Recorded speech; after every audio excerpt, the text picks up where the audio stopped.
AI is everywhere. We all know that. But how do we actually trust it? Well, for the very first time, we have a global certifiable answer. We're talking about ISO 4201, which is the world's first ever international standard for managing artificial intelligence systems. And look, this isn't just another set of nice-to-have guidelines. This is the new rulebook for building real, verifiable trust in the age of AI. So, here's how we're going to break it all down. First, we'll get into what this new rulebook actually looks like, the strategic blueprint for planning your AI. Then we'll see how you take that plan and put it into action, from the first line of code to full operation. After that, we'll cover how you check your work and keep improving. And finally, we'll really dig into why this standard is such a game changer for anyone working with AI today. You know, this all boils down to the one question that every single organization is wrestling with right now. How do you prove your AI is trustworthy? Because just saying trust us doesn't cut it anymore, not with customers, not with regulators. You need a structured, defensible way to show the world you're serious about doing this responsibly. And that is the exact problem ISO 42001 was built to solve. At the very heart of this standard is something called the Artificial Intelligence Management System, or AIMS for short. Honestly, the best way to think about it is like an operating system for responsible AI inside your company. It's not about doing a few spot checks here and there. Nope. It's a complete framework of policies, processes, and controls that guides every single AI project you have, from beginning to end. Everything, and I mean everything, starts with a solid plan. The first big phase of the AIMS is all about strategy and foresight.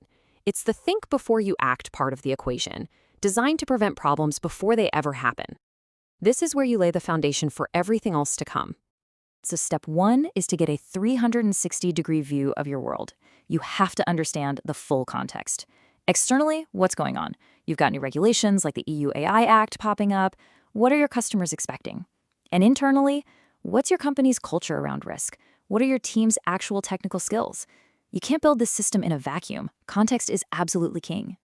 Next up, you have to ask a really important question. Who is actually affected by our AI? And the answer is almost always bigger than you think. It's not just your paying customers, it's regulators, it's your own employees who have to use these tools, and it's any person who might be impacted by a decision your AI makes. This is a huge shift in thinking. It forces you to look way beyond just the end user. Okay, once you've got your context and your stakeholders, it's time to talk risk. ISO 4201 demands a really structured process here. You don't just sit in a room and brainstorm what might go wrong. No. First, you define what an acceptable risk even looks like for your business. Then, you systematically identify, analyze, and evaluate all the potential harms before you decide how you're going to treat them. So, how do you analyze those risks in a practical way? Well, a simple risk matrix like this is an incredibly powerful tool.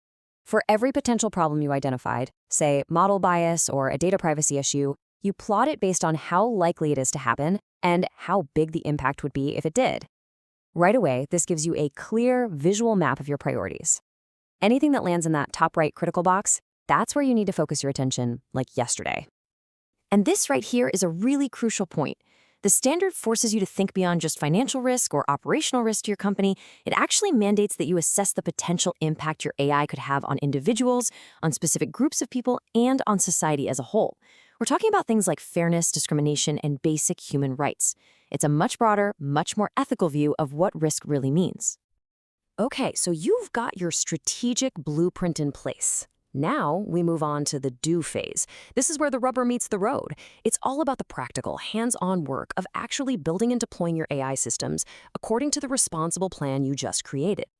The standard sees AI not as a one-off project, but as a complete lifecycle.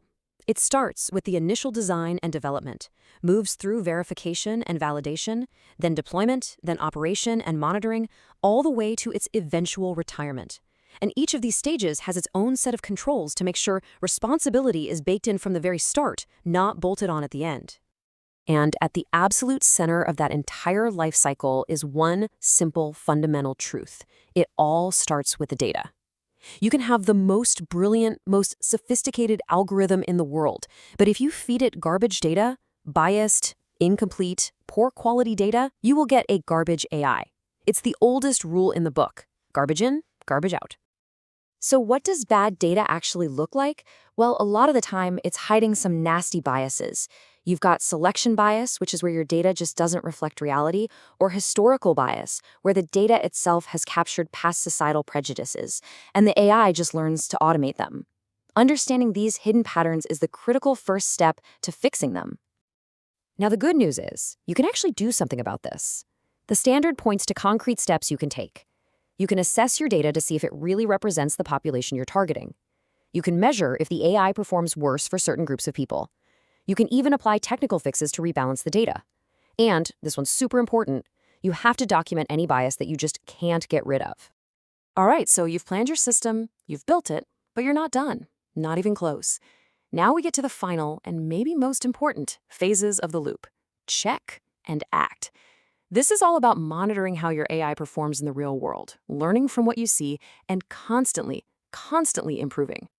A huge part of the check phase is human oversight, but it's not a one-size-fits-all kind of thing. The standard is smart about this. It knows different levels of oversight are needed for different levels of risk. For a super high-stakes medical diagnosis, you need a human in the loop, signing off on every single decision. For something like an autonomous vehicle, maybe a human on the loop, ready to take over. The key is that the level of oversight has to match the level of risk. Two other really important check activities are internal audits and management reviews. Now, they might sound similar, but they ask totally different questions. An internal audit is all about conformity. It asks, are we actually following the rules and processes we laid out for ourselves? A management review is about effectiveness. It asks, are these rules and processes actually working? Are they still the right ones for our goals? You absolutely need both. But what happens when things go wrong? Because let's be honest, sooner or later, they will. That's why the standard requires a formal incident response process. You need a plan to detect failures, contain the damage, dig in and find the root cause, and get back up and running. But the most important step is the last one, learn and improve. You have to learn from that incident so it never, ever happens again. And this quote just perfectly sums up the whole philosophy of ISO 42001. Look, the goal isn't to build some magical, infallible AI that never makes a mistake. That's impossible. The goal is to build a resilient management system that can spot failures when they happen, learn from them, and use that knowledge to get better and better over time. It's all about continuous improvement. So, after all that, you might be thinking, okay, this sounds like a lot of work, and it is. So let's zoom out for a second and talk about why going through all this effort is so incredibly worth it. What's the real-world value here? The payoff is huge. First and foremost, it builds trust. Real, tangible trust with your customers, with regulators, and with the public. It gives you a systematic way to manage the unique risks that come with AI. It helps you get ready for new laws that are coming down the pike. And honestly, in a super crowded market, being able to say you're certified, that is a massive competitive advantage.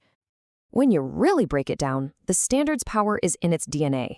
Because it's a management system, it plugs right into how you already do business. Because it's certifiable, it has real teeth. It's not just a suggestion. It's risk-based, which means it's flexible. And because it's technology neutral, it's built to last.